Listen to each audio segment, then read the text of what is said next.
dia faly manolotra ny arahaba atsika rehetra mpanaraka tsy tapaka ny fandarana Jeanne Forêt Santé aty Canada indray ny tenako. Ny horesantsika anio zany dia momba ny fifankatiavana ihany, dia ny hoe atao ahoana no fahafantarana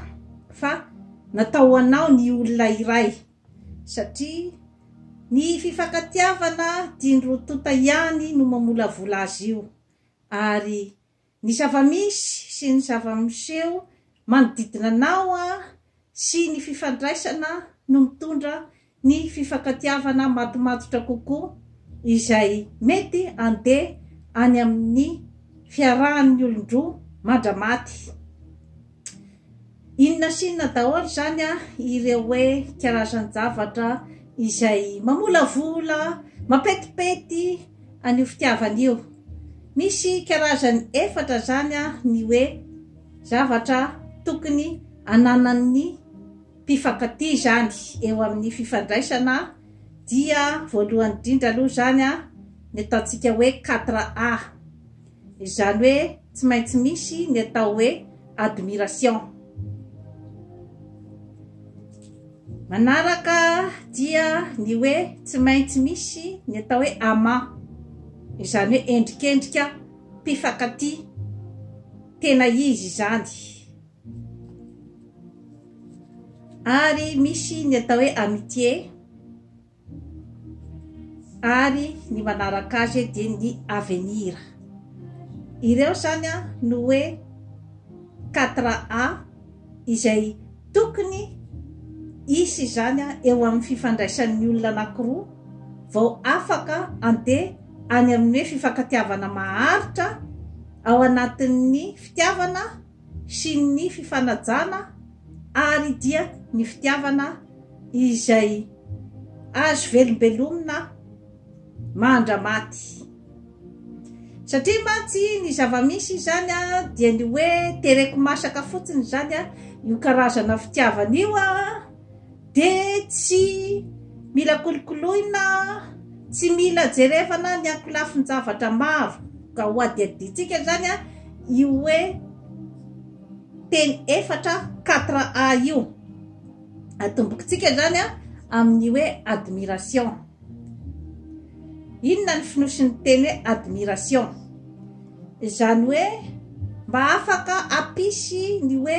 fifankatiavana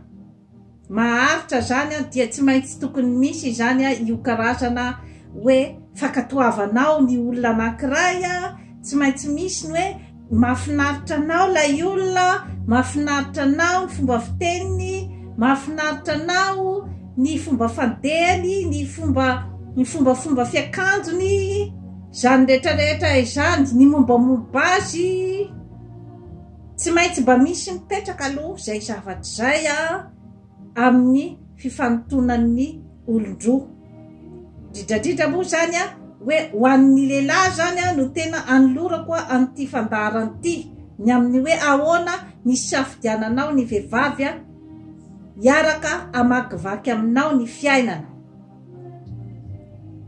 Rehefa mipetraka zany izay karazan-javatra rehetrarehetra zay, ny amin'ny admiration, ny asany, tianao ny zavatra taony, tianao ny sakafo andrahony, izay zany dia tokony mipetraka. Rehefa avy eo zany dia misy ihany koa zany ny atao hoe amant, izany hoe ilay fifantonan'ny mpifankatia eo amin'ny ara-batana zany. Izany hoe tokony zany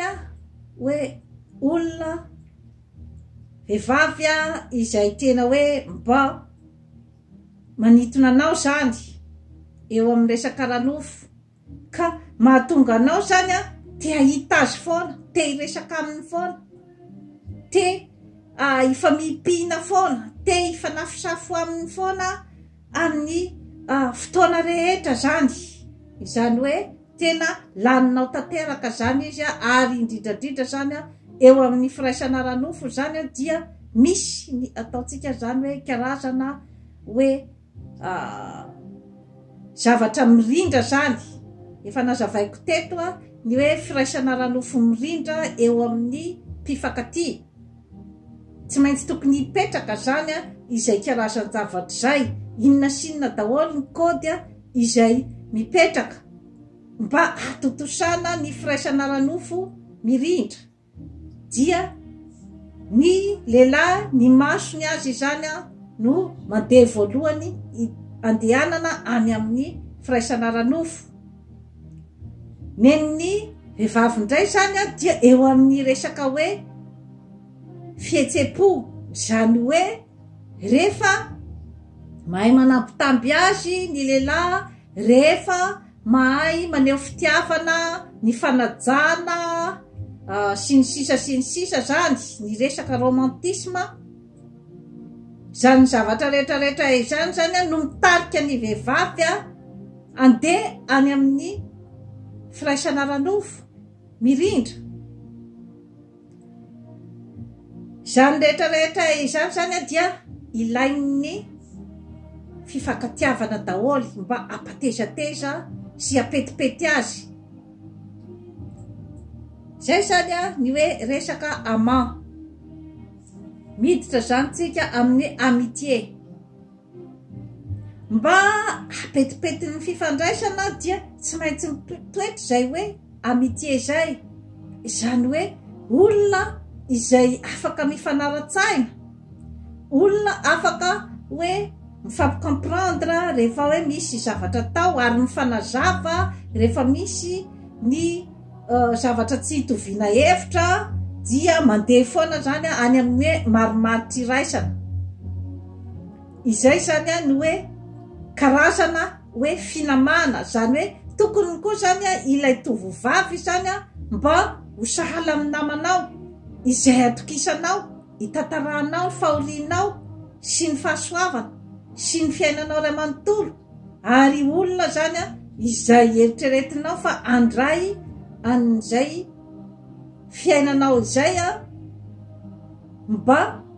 andeha any amin'ny tsaratsara kokoa,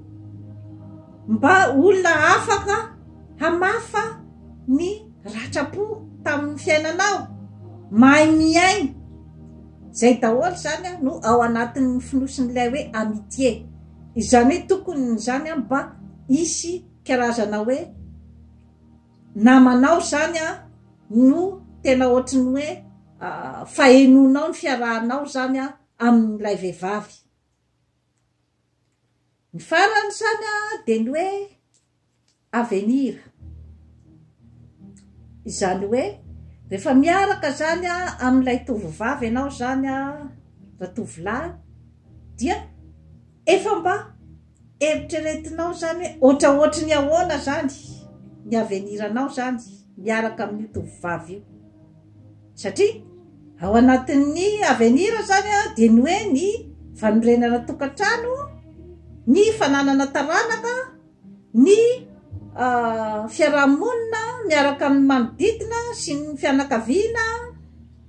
Zay zavatra rehetrarehetra izay zany dia tokony efa ho hitanao zany amin'ilay fiarahana, hoe azoazonao an-tsaina zany hoe anao ahoana ny fiarahanao amin'ity tovovavy ity zany rehefa mamakivaky ny fiainanareo ary rehefa ao anatin'ny tokantrano. Satria arakarak' izay toetra hitanao aminy eo no ahafahanao maminavina ny amin'ny hoe ohatraohatran'izao no tiako hitondrako ny tokantranoko, ohatraohatran'izao ny fiainana tiako atao, moa ve ity tovovavy ity afaka hiaraka amakivaky amiko ny fiainana amin'izay hoe fiainana tiako hoentina rahatry zay. Izany hoe tokony efa anana an'izay mazy izay zany ianao ratovolahy rehefa hoe miaraka zany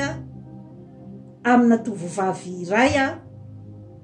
efa tokony isy zany izay karazana intuition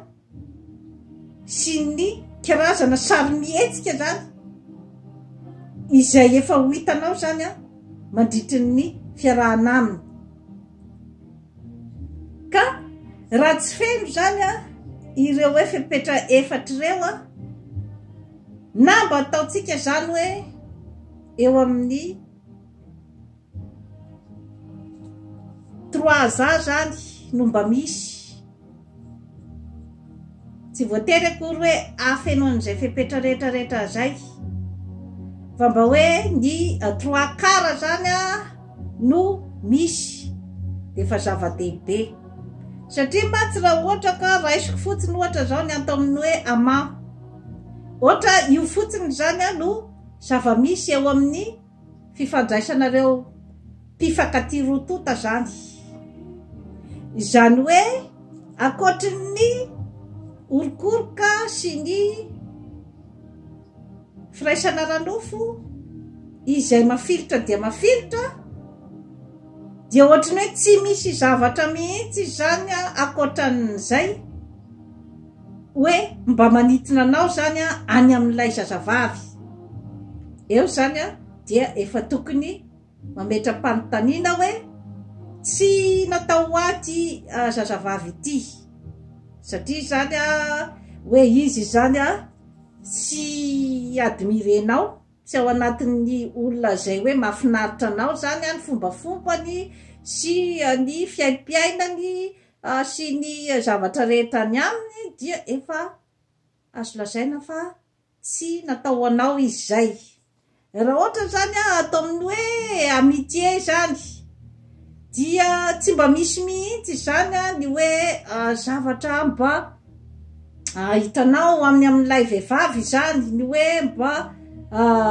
miaino anao izy, mba manoro hevitra anao izy, mba micomprendre anao izy na amin'ny tsara na amin'ny ratsy. Dia amin'izay fotoana izay zany raha tovolahy dia efa tokony mieritreritra ianao zany fa tsy natao anao io vehivavy io. Raha ohatra zany ka eo amin'ny hoe avenir dia tsy hitanao mihitsy zany ny hoe andeha iosiny izy zany hitaiza zaza, andeha iosiny izy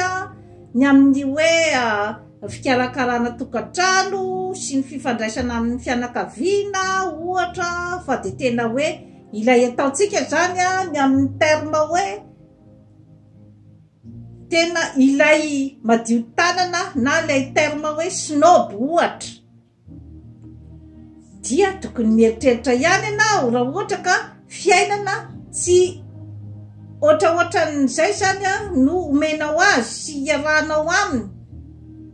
amin'izay fotoana izay dia efa tokony mieritreritra ianao hoe tsy natao ahy ity olo ity.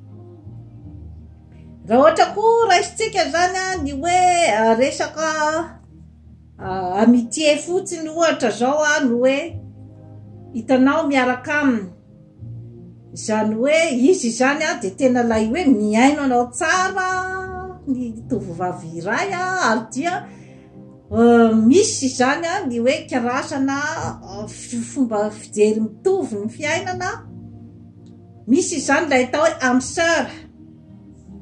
misy ny fifanakaloza-kevitra sy ny sisa sy ny sisa. Kanefa zany eto amin'ny hoe resaka ama ohatra zao dia tsy hitanao zany any aminy, tsy dia manitona anao izy zany na hoe eo amin'ny firaisana ranofo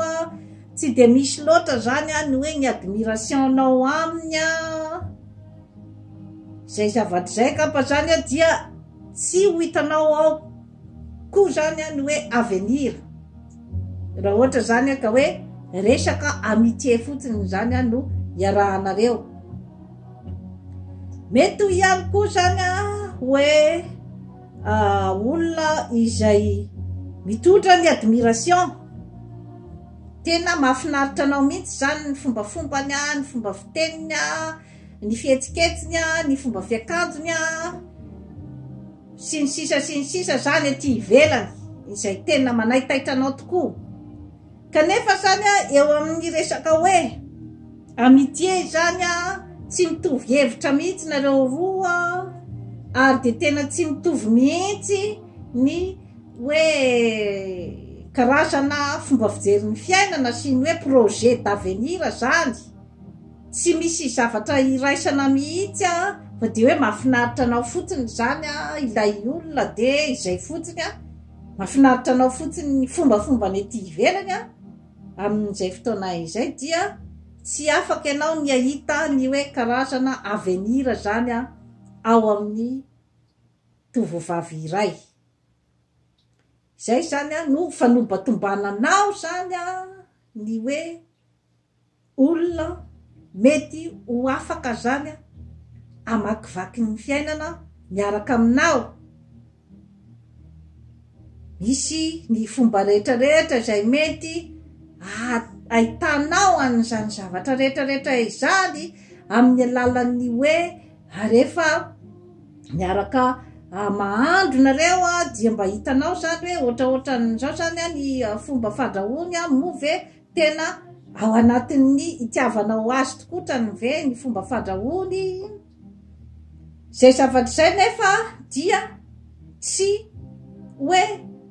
ho tonga ambony plateau daholo zay zavatra rehetrarehetra izay hoe de tena hitsatoka tsara zany isy mana mirotsaka avy any an-danitra vehivavy faran'izay tsara tarehy hatrany atampon-doka hatrany am-palady no anoloanao rangahy dia ho vehivavy tsara fanahy de tsara fanahy tokoa, dia ho vehivavy mahay mahandro, vehivavy manam-pahaizana mampidi-bola de irotsaka avy any an-danitra zay zavatra rehetrarehetra izay ho anao. Eo zany no ipetrahan'ny olana satria zay zavatra zay dia tsy isy ny hoe inona no andeha hoe tonga de hoe i-correspondre amin'ny zavatra rehetra zay tadiavinao fa eo koa zany ilay hoe fifampitondrana zany hoe rehefa mba misy zavatra zany hitanao fa mba hoe azo amboarina any aminy. Raha ohatra ka hoe miresaky tsika zao ny amin'ny hoe sakafo ohatraohatran'izao zany ny tianao tsy rehefa mifankahita voalohany akory nareo de efa tonga de ho fatany fa izao daholo ny zavatra tadiavinao fa mba mila zany hoe fotoana kely patience zany amin'izay hoe fifampijerevana zay. Rehefa mba miara misakafo indray indroa intelo zany inefatra na impolo zany ny mpifankatia dia eo zany no mety ahitandra tovovavy hoe ohatraohatran'izao zany ny sakafo tian'ity raha namana ity. Dia raha ohatra izy zany ka tianao misintéresse amin'ny hoe andeha lavitravitra kokoa de tokony izy zany atakatra an'izay zavatra zay dia amboatra an'ilay karazana sakafo zany izay titinao. Eo zany dia efa lay karazan'ilay hoe fifampitaizana ary zany zavatra zany dia tokony atao ao anatin'ny fitiavana, tokony amin'ny resaka hoe gesta sy ny hoe resaka indisy izay zany no hoe hitondrana ny zavatra rehetrarehetra fa tsy hoe atao tery vaimata hoe efa fantatrao fa henan-kisoa sy ravitotony tiako hohanina ka maninona ianao no mahandro an'ity ronana an'ity. Tsy ohatran'izay no tokony hitondrana ny baolina zany fa lasa ianao ohatra ramose mividy an'ilay henan-kisoa sy ravitoto dia amin'izay fotoana izay dia ho fantatrilay olo tianao fa izay zany no tianao hohanina zany hoe matetitetika ianao zany hoe mividy ny sakafo tianao hohanina zay zao aloha dia efa hoe tetika iray zany ahafahanao zany hoe manjatra tsikelikely zany an'ilay vehivavy ny amin'ny hoe izao zany no zavatra tianao hohanina. Maro ny hoe fifampitondrana izay hoe tsy mirotsaka avy any an-danitra akory ny zavatra rehetra zay tianao ramose fa mba misy zany ny hoe karazana toromarika kely indisy izay mba atoronao azy ka eo koa mo zany no ahitanany hoe natao anao ve sa tsy ny vehivavy iray satria rehefa misy ny karazana indisy na amina frazy io na amin'ny hoe fitantaranao ny fiainanao dia amin'iny zany raha hoe vehivavy tianao sy hoe mieritreritra ny amakivaky ny fiainana miaraka aminao dia ireny karazana indisy ireny zany no afantaranao fa tianao lay vehivavy. Amin'izay fotoana izay zany dia miara-dalana tsikelikely eny zany no ahitanao ny hoe tia ve ity vehivavy ty, satria matsy ny zavamisy de le hoe tereko masaka fotsiny zany lay fitiavana miaraka fotsiny eny fa tsy tena mijery hoe inona marina moa zany no tadiaviny ty raha namana miaraka amiko ty. Lay raha namana koa mba tokony afantatra koa hoe inona marina moa zany no tena mba tadiaviny ty vehivavy miaraka amiko ty,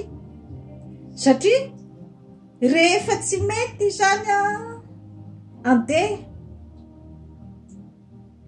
amin'ny harmonie zany ny feon'ny mozika, satria misy ny gitara, misy ny piano, misy ny harpangabo zany ny violon, tsy maintsy miara-mirindra ireo karazana fitaovana rehetrarehetra ireo vao amoaka hira tsara de tsara. Ka raha ohatra zany tsy mety mirindra mihitsy zany ny mozika dia mieritrereta ihany rehefa nisy ny fiarahana zany nandritra ny volana maromaro, taona maromaro, nefa zany tsy mety mandeha araky ny tokony ho izy zany ny hira izay ataonareo mitsano, de mieritrereta fa tsy natao anao ny olona iray. Na ny firaisana ranofo dia tsy misy ny firaisana ranofo izay mirindra mirotsaka avy any an-danitra, fa samy manana ny filany sy ny zavatra apetipety azy io zany ny tsirairay. Efa nazavaiko teto ny hoe firaisana ranofo mirindra, anjaranao zany raha lehilahy no mahita hoe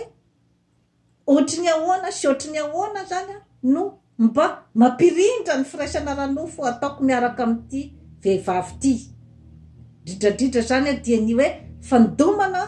ny fony, fakanan'ny foniny vehivavy eo zany no zava-dehibe, fahaizana mipetraka amin'ny plasiny, ary ny fahalalanao koa ny hoe ny vatany inona sy inona daholo ny zavatra ilainy ny vatany, aiza sy aiza daholo ny toerana izay tokony ho kasianao amin'ny vatany, tokony ho fantatry ny lehilahy izany zavatra izany raha ohatra ka hoe te hanana ny ataontsika hoe zany hoe fitiavana maharitra ary fitiavana ao anatin'izany atao hoe vola tantely sy fafinaretany zany zany ny mpifankatia,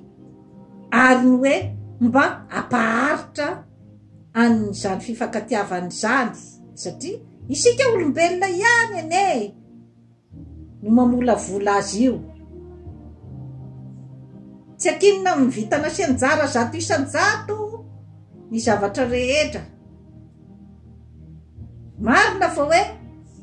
vitana sy anjara angamba ny mampifanena ny olona anankiroa izay tokony hiaraka, satria misy zavatra maro ao ambadiky ny hoe olona tokony hiaraka, na atao fotsiny ara hoe ny amin'ny firaisana ranofo dia misy ny olona natao hiaraka amin'ny firaisana ranofo, kanefa tsy tokony zany hoe hijanona amin'izay fa tsy maintsy kojaina izay hoe olona natao hiaraka izay mba haritra zany ny fifankatiavana. Maro dia maro zany ny lafin-javatra rehetrarehetra izay hoe mila kojaina, mila ny finiavana avy amin'ny mpifankatia, ny mamelobelona ny fifankatiavana, satria rehefa tsy misy izay famelobelomana azy izay ohatran'ny zavaboary ny planty ny fitiavana ka rehefa tsy voatondratondraka rehefa tsy voakojakoja alaina ny ahi-dratsy dia maty fehiny zany a ny fitiavana dia sahala amin'ny zavakanto ara izy io ka ny rotota zany a dia tokony ho samy artista mahay manao an'ilay karazana créativité na ny famorona hoe ohatraohatran'izao zany a ty olo ty ohatraohatran'izao ny toetrany inona zany a no créativité avy aty ihaniko zany a mba hitazomana an'izay hoe karazana fifampisintomana izay maro dia maro ny torohevitra efa natoroko teto amin'ny Jeanne Forêt Santé fa dia manasanao zany a mba hijery an'ireo karazana fandaharana rehetra rehetra izay efa natolotro teto ary tsy dio matetitetika ny jeanneforêtsanté.com ary ny botika jeanneforêtsanté.com fa efa boka manolotra tolobidy maro ny ao amin'ny jeanneforêtsanté.com dia ny karazana fikojana ny tare izay mbola asehoko eto daholo moa zany a ireo karazana produit rehetra rehetra izay varotona ao amin'ny botika jeanneforêtsanté.com ary misy zany a ity karazana ranomanitra ity ranomanitra izay tsara de tsara tokoa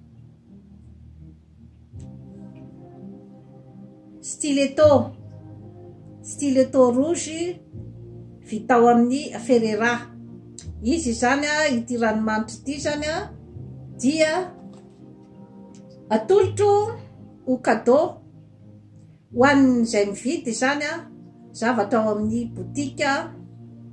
jeanneforêtsanté.com izay mividy entana mihoatran'ny $80 dia mahazo an'ity ranomanitra ity tsara de tsara ny fofony ary dia mamerovero tokoa ho an'ny mpifankatia satria